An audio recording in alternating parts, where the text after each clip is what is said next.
44장 엘러라이라가 보낸 메시지. 나서서 싸우지도 못하고 끝없이 기다리기만 하자니 더 이상 견딜 수 없을 지경이었다. 밤이고 낮이고 위에서 들려오는 곡괭이질 소리에 시달리며 동굴이 무너지고 온갖 무시무시한 일이 일어나는 꿈을 꾸었다. 그들은 극도의 농성심리에 시달리고 있었다. 스피드웰이 말했다. 헤이즐라! 놈들이 이젠 땅을 안 파! 입구 쪽에 아무도 없나 봐! 깜깜한 벌집 속에서 헤이즐은 나뭇뿌리 사이에 웅크리고 있는 토끼 서너 마리를 밀치고 스피드웰에게 다가갔다. 스피드웰은 높직한 턱에 앉아 위에서 나는 소리를 듣고 있었다. 에프라파 토끼들은 땅거미가 질 무렵 너도밤나무 숲에 도착하자마자 둔덕과 숲을 돌아다니며 마을의 크기와 굴 입구의 위치를 조사했다. 그들은 이렇게 좁은 지역에 굴 입구가 많은 것을 보고 놀랐다. 에프라파에서는 많은 토끼들이 아주 적은 수의 입구만 사용하기 때문이다. 처음에는 땅속에 아주 많은 토끼들이 숨어 있는 줄 알았다. 사방이 트이고 덤불도 없는 조용한 너도밤나무 숲도 어딘지 미심쩍어서 적이 숨어 있지 않을까 걱정하며 숲 바깥에서만 맴돌았다. 운드워트는 토끼들을 안심시켜 주어야 했다. 그래서 제대로 조직된 마을이라면 필요한 만큼만 굴길을 팔 텐데 이렇게 많이 파놓은 걸 보면 바보들인 게 틀림없다고 했다. 이 얼간이들은 곧 실수했음을 깨달을 것이다. 굴길이 모두 뚫려버리면 마을을 지킬 방법이 없어지니까. 하얀 새의 배설물이 숲에 흩어져 있긴 했지만 분명 오래된 것이었다. 새가 가까이 있는 기미는 전혀 없었다. 그런데도 에프라파 토끼들은 줄곧 신중하게 주위를 살폈다. 갑자기 언덕에서 댕기물새가 우는 바람에 토끼 한두 마리가 놀라서 달아났다가 지휘관에게 붙들려 오기도 했다. 폭풍 속에서 슬라일리를 위해 싸웠다던 새 이야기가 에프라파 토끼들에게 고스란히 전해져 새를 무서워하고 있었다. 운드워트는 캠피언에게 보초를 세우고 정찰을 돌라고 지시하고 버베인과 그라운드슬에게는 막힌 굴을 뚫으라고 명령했다. 그라운드슬은 둔덕 쪽을 맡고 버베인은 나무 뿌리들 사이로 구멍이 나 있는 숲으로 들어갔다. 막혀있지 않은 굴은 금방 찾았다. 귀를 기울여 보아도 아무 소리도 들리지 않았다. 버베인은 적과 직접 싸우는 일보다는 포로 다루는 일을 주로 해왔던 터라 부하 둘에게 굴로 내려가라고 명령했다. 훤히 뚫려 있는데도 소리 하나 들리지 않는 걸 보니 불쑥 쳐들어가면 단번에 마을 한복판까지 점령할 수 있을 것도 같았다. 버베인의 명령을 받은 불쌍한 토끼들은 굴길이 넓어지는 곳에서 실버와 벅송과 맞닥뜨렸다. 그들은 흠씬 얻어맞고 물어 뜯긴 뒤에야 간신히 밖으로 도망쳐 나왔다. 그 모습을 보고 사기가 꺾인 버베인 부대는 마지못해 땅을 파기는 했지만 달이 뜨기 전까지 별 진전이 없었다. 둔덕 쪽에서 일하던 그라운드슬은 직접 모범을 보여야겠다고 생각하고 앞장서서 부슬부슬한 굴길의 흙을 파냈다. 여름날 버터에 달라붙은 파리처럼 진득하게 흙을 파헤치는데 블랙카바르가 불쑥 나타나 목에 앞니를 박았다. 그라운드슬은 몸무게를 이용해 상대를 짓누르지도 못하고 비명을 지르며 발버둥 쳤다. 블랙카바르는 끈질기게 물고 늘어졌고 에프라파 지휘관들이 다 그렇듯이 덩치 좋은 그라운드슬은 블랙카바르를 질질 끌고 나아가다가 겨우 뿌리쳤다. 블랙카바르는 입에 문 털을 내뱉고 나서 발톱을 세우고 달려들었다. 하지만 그라운드슬은 이미 사라지고 없었다. 더 심한 부상을 입지 않은 것만도 다행이었다. 운드워트는 막힌 굴길을 뚫고 들어가 마을을 점령하는 것이 몹시 어려운 일임을 확실히 깨달았다. 굴 몇 개를 파헤쳐서 동시에 공격해 들어간다면 성공할 가능성이 높지만 남들이 당하는 것을 보고 난 병사들이 용감히 따라줄지 의심스러웠다. 운드워트는 기습할 기회를 잃고 마을의 방어를 뚫고 들어갈 경우에 대해 충분히 생각해보지 않았음을 깨달았다. 지금이라도 생각해야만 했다. 달이 떠오르자 운드워트는 캠피언을 불러 그 문제를 의논했다. 캠피언은 적이 굶주림을 견디다 못해 제발로 나올 때까지 기다리자고 했다. 날이 따뜻하고 건조해서 이쪽 토끼들은 2, 3일쯤은 거뜬히 밖에서 지낼 수 있었다. 하지만 조바심이 난 운드워트는 퇴짜를 놓았다. 낮에 하얀새가 나타날지도 몰라서 불안했던 것이다. 날이 밝기 전까지는 굴 속에 진입해야 했다. 그런 남모르는 불안은 둘째치고라도 전투를 해서 승리로 이끌어야만 위신이 선다고 생각했다. 아우슬라를 끌고 온 것도 다 이 토끼들을 때려눕히고 쳐부수기 위한 것이다. 포위 공격을 하면 위신이 땅에 떨어질 것이다. 게다가 되도록 빨리 에프라파로 돌아가고 싶었다. 군부 권력자들이 의뢰 그렇듯이 운드워트도 자기 뒤에서 무슨 음모가 진행되고 있지 않을까 늘 불안했다. 내 기억으로는 우리가 너틀리숲 마을의 주요 부분을 점령하고 전투가 거의 끝났을 때 적 몇 놈이 작은 굴 속에 숨어서 버텼던 일이 있었다.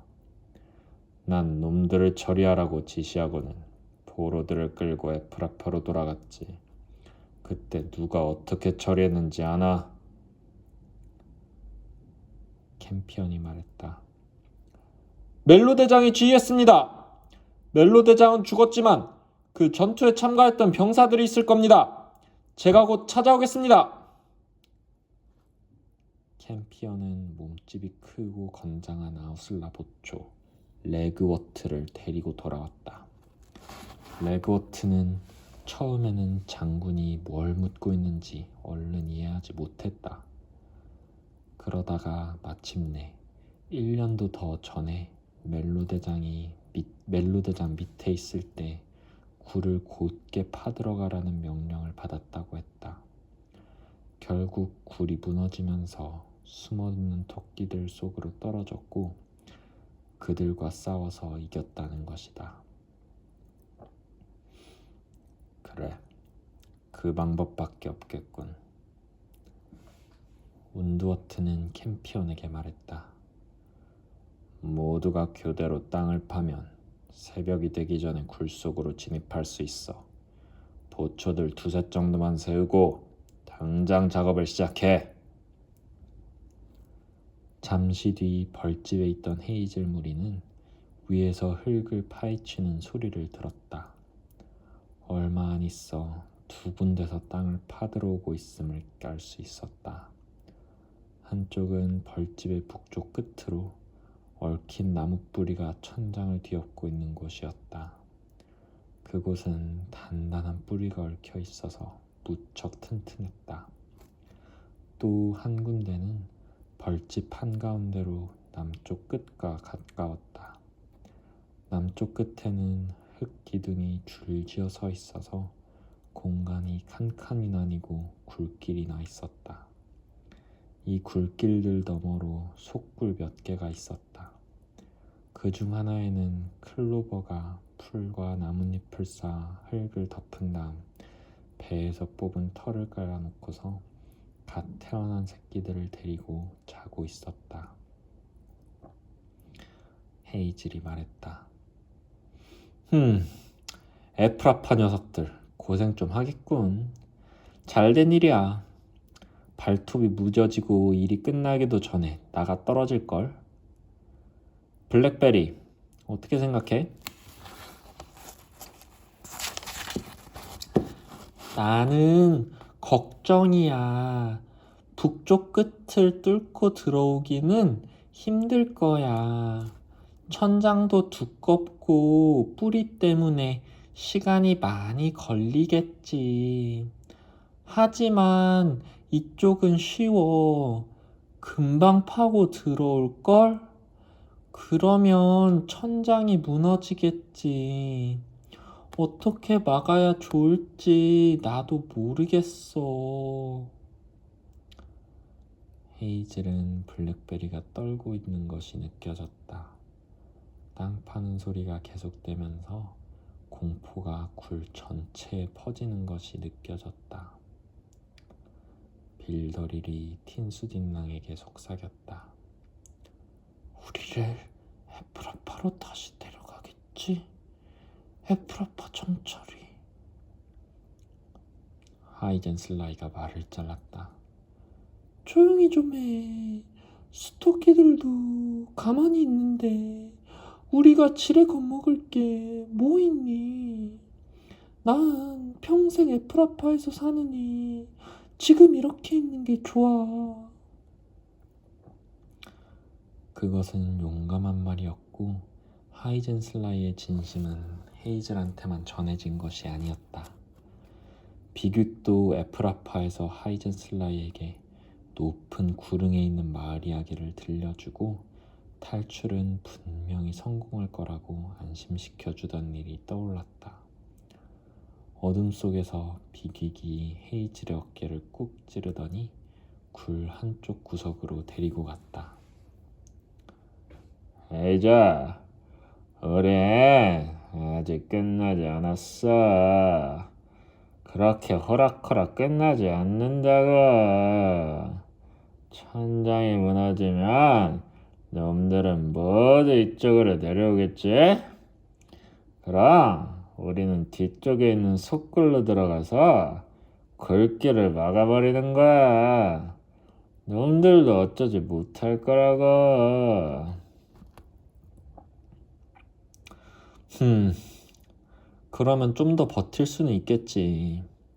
하지만 일단 여기로 들어오면 속굴 정도는 금방 부수고 들어올 거야. 들어오는 순간 나를 만나게 될걸? 내 옆엔 한둘쯤 더 있겠지. 놈들을 순순히 집으로 돌려보낼 순 없어. 헤이즐은 비극이 사실은 에프라파 토끼들의 공격을 기다리고 있음을 깨닫고 착잡한 질투심을 느꼈다.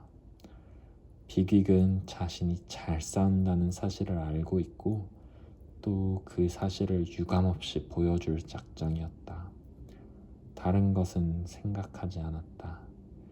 이길 가능성이 없다는 사실 따위는 중요하지 않았다. 흙 파는 소리가 또렷이 들려올수록 비빅은 어떻게 하면 자기 목숨을 가장 비싸게 팔 수 있을까만 생각했다. 하지만 달리 할 일도 없지 않은가. 비극의 제안에 따라 바쁘게 움직이다 보면 소리 없이 마을을 가득 채운 공포를 조금이나마 떨쳐버릴 수 있을지도 모른다. 네 말이 맞아, 비빅. 그럼 조촐한 환영회를 준비해볼까? 실버랑 다른 친구들한테 네 생각을 말하고 작업을 시작하자. 비극이 실버와 홀리에게 계획을 이야기하는 동안 헤이즐은 스피드웨를 벌집 북쪽 끝으로 보내 흙 파는 소리를 들어보고 일이 얼마나 진척됐는지 보고하라고 지시했다. 사실 헤이즐은 벌집 북쪽 끝이든 한가운데든 어느 쪽이 무너지나 마찬가지라고 생각했다. 하지만 다른 토끼들 앞에서는 의연하게 대처하는 모습을 보여주어만 했다. 보여줘야 했다. 홀리가 말했다. 이 벽을 무너뜨려서 굴길을 막을 수는 없어, 비퀵. 이쪽 끝 청작은 이 벽들이 받쳐주고 있잖아. 비퀵이 말했다. 나도 알아. 뒤쪽에 있는 석굴벽을 무너뜨릴 거야. 우리가 다 같이 들어가려면 어차피 석굴도 넓혀야 돼. 그러고 나서 무너진 흙으로 기둥 사이를 메우는 거야. 당장 시작하자. 에프라파에서 돌아온 뒤로 비퀵의 위치는 매우 높아졌다. 비퀵이 활기차게 나서자 다른 토끼들도 애써 두려움을 떨치고 비퀵이 시키는 대로 벌집 남쪽 끝에 있는 속굴을 넓혔다. 그러고는 굴길에 흙을 쌓아 기둥이 늘어선 복도를 단단한 벽으로 메웠다. 잠깐 쉬는 시간에 스피드웰이 달려와 북쪽 끝에서 땅 파는 소리가 그쳤다고 보고했다.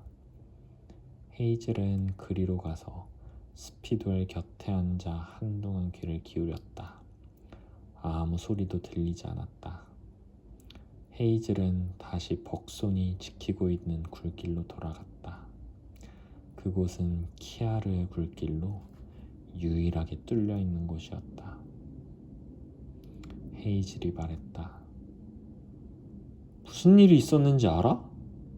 놈들이 북쪽 끝은 온통 너도밤나무 뿌리로 뒤덮여 있다는 것을 알아차리고 포기했어. 이제 다른 쪽에 달려붙겠지? 그러겠군. 벅소는 그렇게 대꾸하고는 조금 있다가 말했다. 헛간에서 쥐떼 만난 일 기억나? 그때 우린 무사히 빠져나왔지. 하지만 이번에는 안 될 것 같아. 지금까지 고생한 걸 생각하면 슬픈 일이지. 아니야. 우린 이겨낼 수 있어. 헤이즐은 애써 자신 있게 말했다. 하지만 이곳에 계속 있다가는 더 이상 태어난 척까지 못할 것 같았다. 점잖고 솔직한 친구 벅소는 내일 니프리스쯤이면 어디에 있게 될까? 내가 지금껏 애써서 친구들을 이끌고 온 곳은 어디인가? 우리는 결국 운드워트 장군 손에 죽기 위해 황무지를 지나고 철사덫을 피하고 폭풍우와 큰 강을 지나왔던가? 이렇게 죽을 수는 없다. 우리가 지혜롭게 헤쳐온 길이 이런 데서 끝나서는 안 된다. 그러나 운드워트를 어떻게 막는단 말인가? 우리를 구할 수 있는 것은 무엇일까? 아무것도 없다. 바깥에 있는 에프라파 토끼들에게 무시무시한 날벼락이라도 떨어지지 않는 다음에야. 하지만 그럴 가능성은 없다. 헤이즐은 벅손을 두고 돌아섰다. 사각, 사각, 사각. 머리 위에서 흙 파는 소리가 들렸다. 헤이즐은 어두컴컴한 벌집을 가로질러 가다가 한 토끼가 새로 쌓은 벽 앞에 가만히 웅크리고 있는 것을 알아차렸다. 헤이즐은 걸음을 멈추고 냄새를 맡았다. 파이버였다. 헤이즐이 건성으로 물었다. 일 안 해? 소리를 듣고 있어. 땅 파는 소리? 아니, 그런 소리가 아니야. 무슨 소리인지 잘 모르지만 들으려고 애쓰고 있어. 다른 토끼들은 듣지 못하는 소리. 나한테도 들리지 않아. 하지만 가까워. 깊어. 나뭇잎이 떠내려가고 깊어. 나 떠나고 있어, 헤이즐. 떠나. 파이버의 목소리가 몽롱해지면서 점점 느려졌다. 떨어진다. 추워, 추워. 어두운 굴의 공기가 숨이 막힐 듯 답답했다. 헤이즐은 축 늘어진 파이버를 코로 밀어보았다. 파이버가 중얼거렸다. 추워, 너무, 너무, 너무, 너무 추워. 긴 침묵이 흘렀다. 이윽고 헤이즐이 말했다. 파이버, 파이버? 내 말 들리니? 갑자기 파이버가 무시무시한 소리를 질렀다. 그 소리에 모두가 겁에 질려 펄쩍 뛰었다. 어떤 토끼도 낸 적 없고 어떤 토끼도 낼 수 없는 소리였다. 전혀 토끼답지 않은 낮은 소리였다. 벽 너머에서 일하던 토끼들이 웅크린 채 벌벌 떨었다. 어디선가 암토끼가 비명을 질렀다. 파이버가 소리쳤다. 이 더러운 놈들! 어떻게 너희가 감히! 나가! 나가! 나가! 나가! 비귀기 흙더미에서 불쑥 튀어나와 헉헉거리며 말했다. 제발 그만두라고 해! 이러다간 다들 미쳐버리겠어! 헤이즐은 부들부들 떨면서 파이버의 옆구리를 꽉 잡았다. 정신 차려, 파이버! 정신 차려! 하지만 파이버는 깊은 무의식 상태에 빠져 있었다.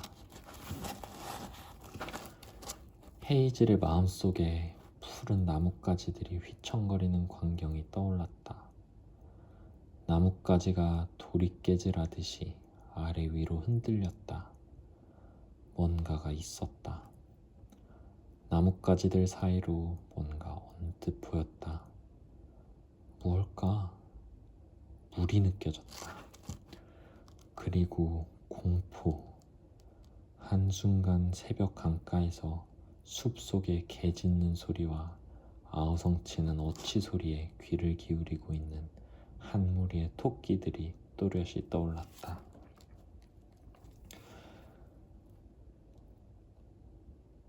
내가 너라면 니프리스까지 기다리지 않아.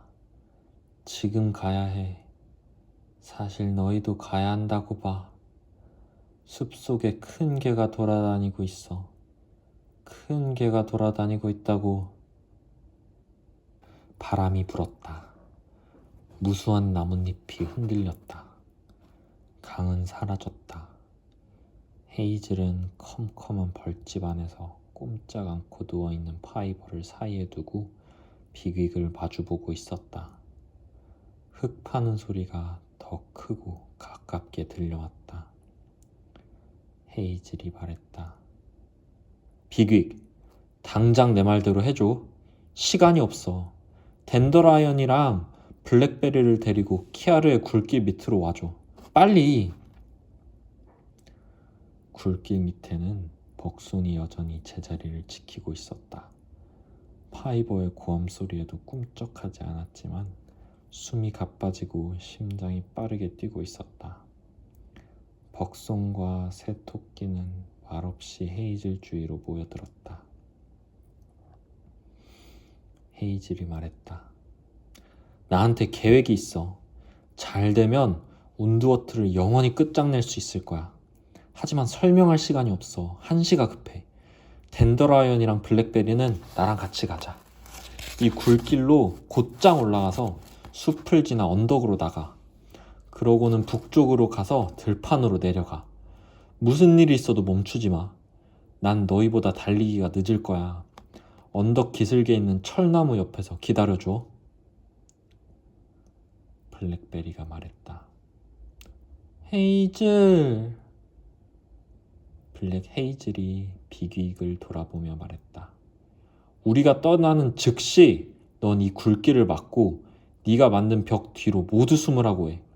놈들이 쳐들어오면 버티는 데까지 버텨줘. 절대로 항복하지 마. 엘러라이라가 살아날 방법을 가르쳐줬어. 비귀기 물었다. 대체 어디 가려는 거야? 농장으로. 또 한 번 밧줄을 끊으러. 너희 둘은 날 따라와.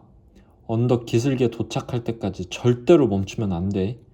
밖에서 놈들을 만나더라도 싸우지 말고 그냥 달리기만 해. 헤이즐은 더 이상은 말하지 않고 굴길을 올라가 숲으로 달려갔다. 블랙베리와 댄더라이언이 그 뒤를 바짝 쫓아갔다.